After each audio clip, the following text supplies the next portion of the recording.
Chase Liaki with a blue futon. You know exactly what's happening. Scream, or Scream 5, Scream 2022, whatever you want to call it. But we have 5 knives. Let's do it. Is this worth the 5 knives coming out? Let's find out.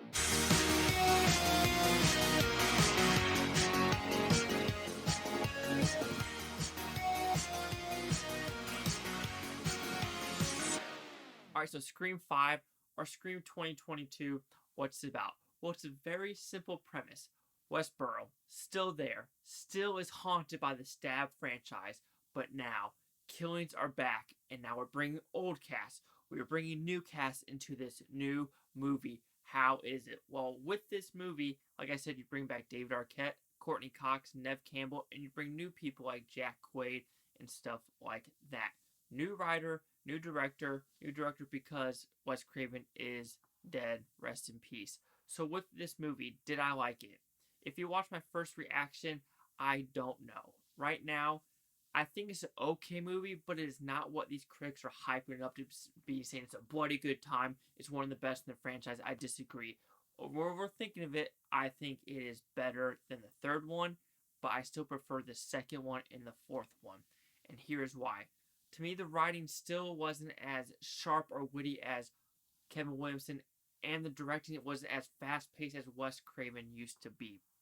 So we will go with the, well, since we're, I don't know if I should do the negatives or positives first. It's kind of that situation, but we'll go with the positive actually with this.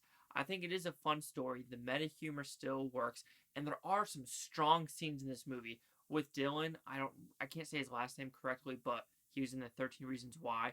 There's something that happens to his family before, and he's setting up a dinner table for sushi, and that hurt my soul, just what he was about to experience. So there are some good, twists and turns and interesting premises in this movie, but overall, I just think it fell flat for what I was expecting, because everyone was saying it's a bloody good time, it is so good, but just some character decisions and just the actual screamness of it, I'm sorry, but they bring back the whole, horror movies that are Hereditary, Witch, Babadook, and It Follows. I'm sorry, those movies, in my opinion, are not horror movies. Like, they are more just, interesting, thinking thrillers. Because I thought, honestly, let's go with those 4 real quick. Babadook, I fucking hated. I did not like that movie. It Follows, weird movie, in my opinion.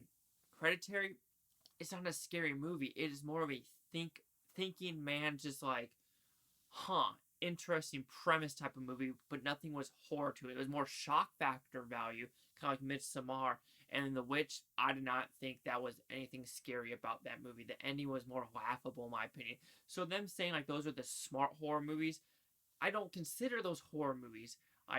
To me, they're just not scary at all. And then there's also poking fun at, franchises rebooting, killing people off, kind of like Star Wars, and then people having a fandom if you screw up what they expect the story to be, like Star Wars Episode 8. They even bring up Rian Johnson's name in this movie.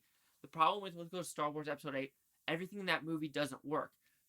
You could watch the people that do stunts, people in the back, the stunts don't work, the story doesn't work, it doesn't fit any narrative that happened.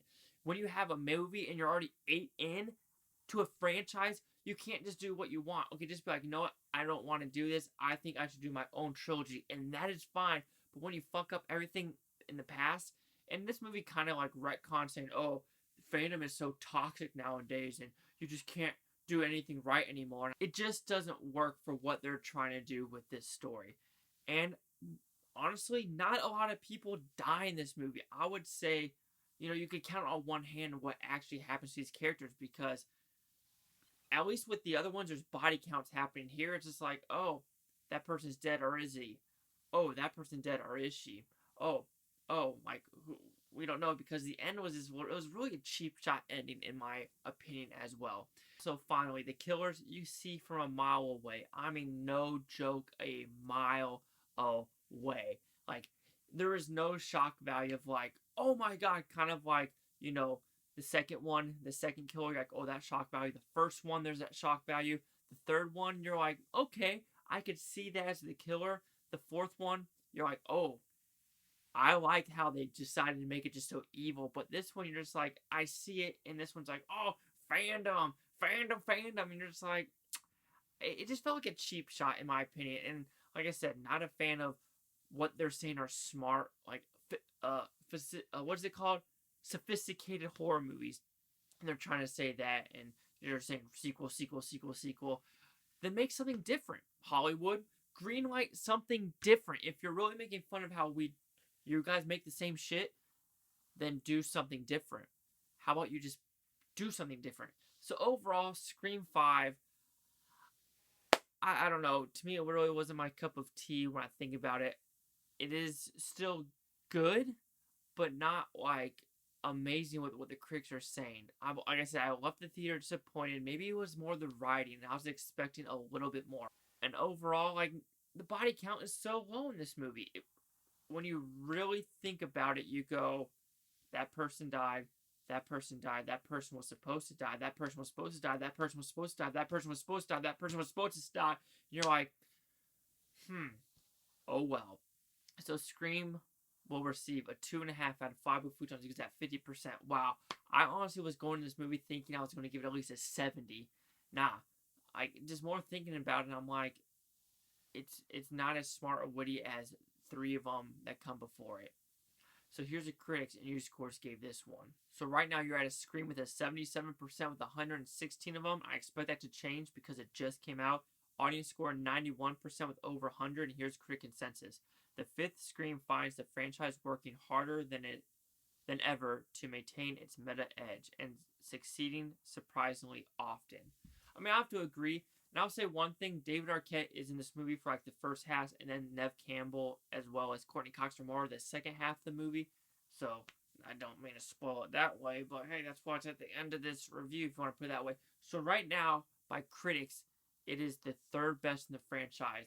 It ain't going to get as low as the 4th one, but overall, I do think if I had to go in order, 1, 2, 4 is very close to 2, 5, then 3. But that is my opinion. What do you think? 50%, 91, or 77. Chasing Like with the Blue Futon. Like, comment, subscribe. Let me know what you think about Blue Utopia. You Blue Futonians. Thanks for watching. Have a great day. And like I said, maybe it's just how, I think it was more the dialogue and some of the character choices and who survives and who doesn't. And you're just like, are some of those, what?